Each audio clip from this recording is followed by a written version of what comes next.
They are looking at Mpuuga as that new upcoming politician for Buganda. A man who says, marijuana smoker and drinker, drunkard, is basically the first person to talk on 7. Is he a marijuana smoker? Tanywa. Is he a marijuana smoker? No, Tanywa. Kakati uyu Mpuuga alizoningira mwanasi.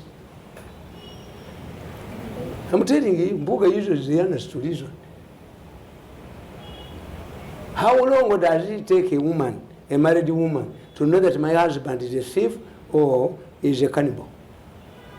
When did Bobby Wine realize that? When did Mpuuga realize that Bobby Wine? Onani kuvantu abakoze saya abawase onani kuvantu wangamba gweke Mirundi ani akubantu yabakoze sa njagala ompulirizo nnyonnyole wanganje mu 7 abamuganda tebamutegera lwaki kubanga